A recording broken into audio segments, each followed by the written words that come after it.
This poor boy was the one who got the highest score in the national exam, but because his family was poor, he had to move to a remote rural area to live. With little money, he could only rent a dilapidated old house. When the boy was going with the landlord to sign the rental contract, a car suddenly drove by. There was a person in the car. The landlord said that he was the third son of the Congo group, but he was just the illegitimate child of that wealthy family. At this time, the boy also accidentally knew that he would be studying the same school as this young master. When evening came, in a nearby mansion, fireworks were flying brightly in the sky. Below was a lively party for the aristocrats. The host of this party was the eldest son of the Congo group, Kong In-ju. Inside, the third son of the Congo group, Kong In-ha, was locking himself up and looking outside with a dull gaze. The poor boy stood there admiring the grand party. Coincidentally, he also saw young master In-ha in the building across the street. The next morning, the boy went to the convenience store to apply for a job, but the manager there said that they did not hire high school students. Surprisingly, the boy saw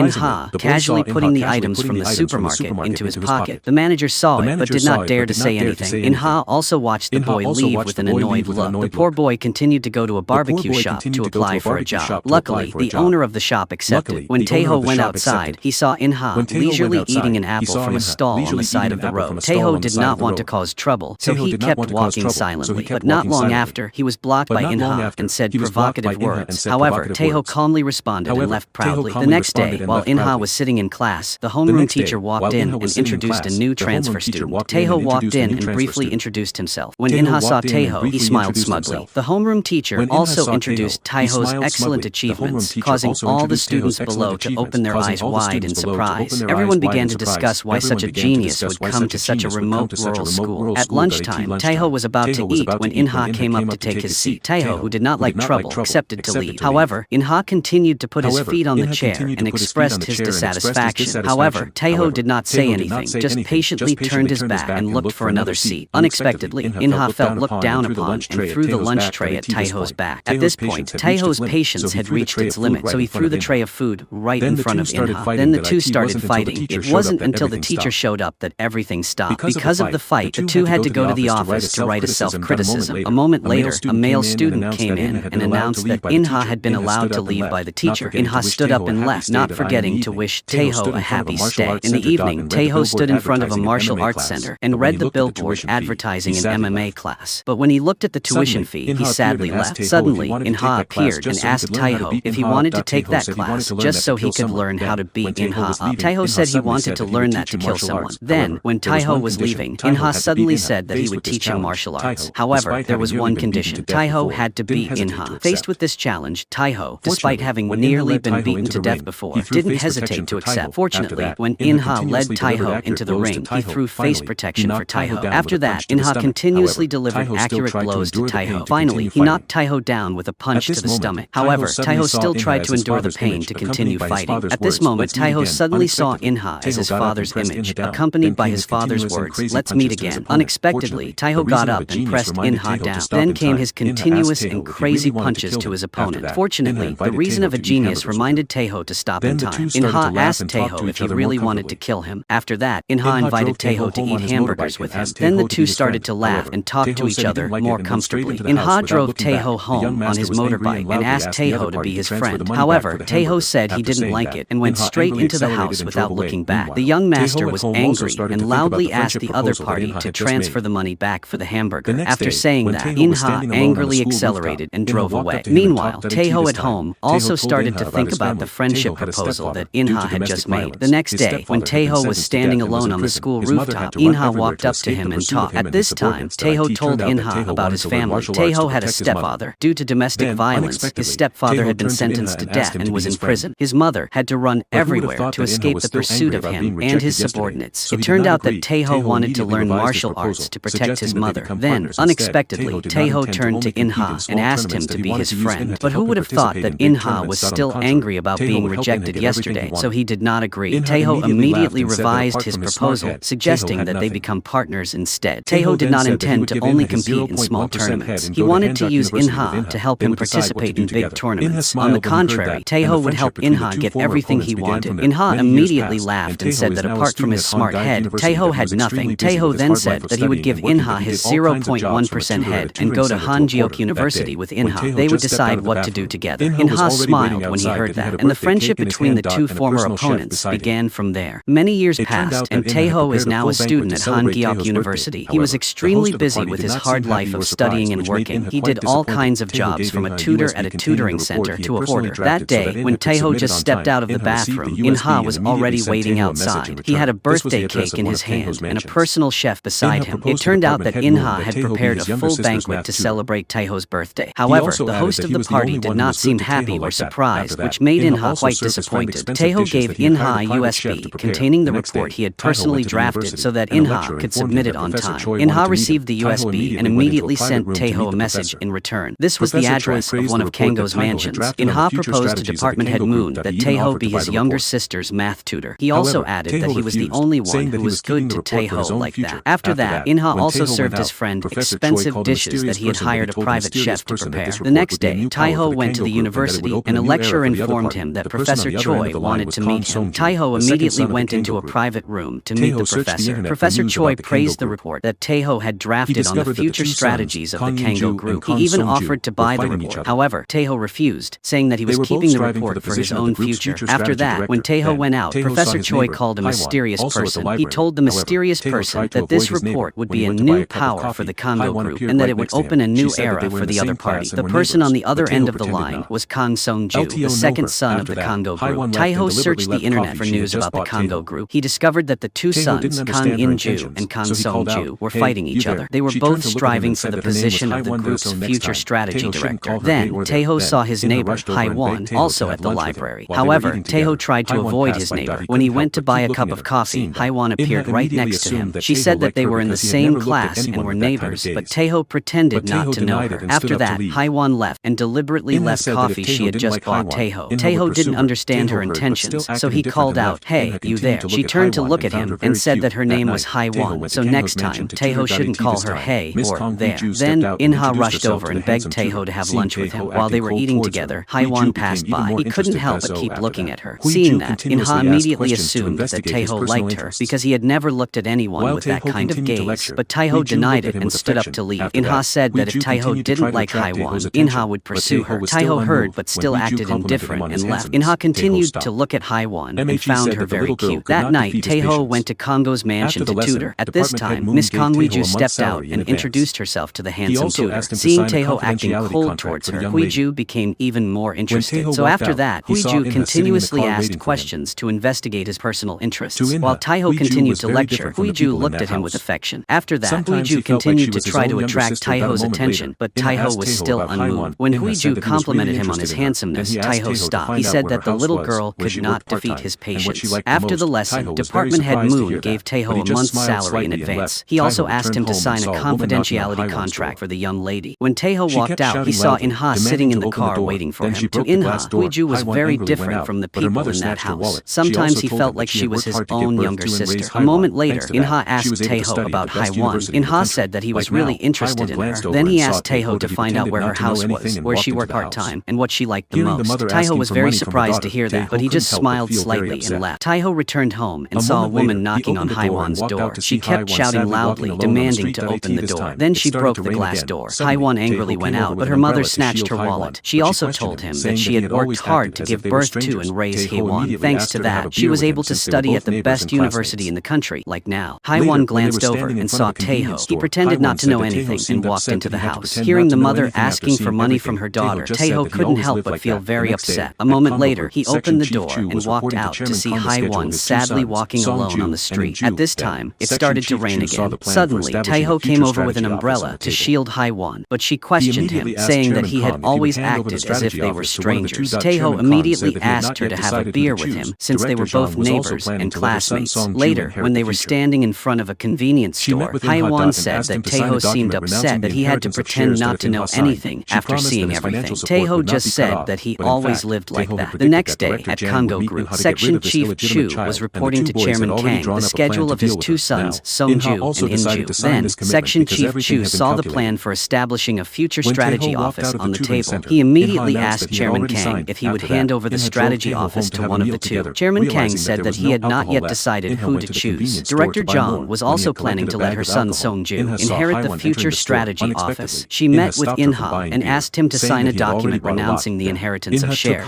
If In-ha signed, mind. She promised that his financial support would not be cut off. But in fact, Taiho had predicted that Director Jong would meet In-ha to get rid of this illegitimate child, and the two boys had already drawn up a plan to deal with her. Now, In-ha also decided to sign this commitment because everything had been calculated. When Taiho walked out of the tutoring center, In-ha announced that he had already signed. After that, In-ha drove Taiho home to have a meal together. Realizing that there was no alcohol left, In-ha went to the convenience store to buy more. When he had collected a bag of alcohol, In-ha saw Haiwan entering the store. Unexpectedly, In-ha stopped her from buying beer, saying that he had already bought a lot. Then, In-ha took Haiwan to Taiho's house. After that, he invited everyone to come to his house because it was spacious and comfortable. Haiwan agreed when she heard that. Taiho said he had to go inside and clean up a bit before leaving. Haiwan used the excuse that she wanted to go to the restroom to enter the house. When Taiho saw Haiwan coming in, he quickly put away his underwear. Haiwan laughed and teased him. "Are you shy?" And she just used the excuse of going to the bathroom to tell him something. She didn't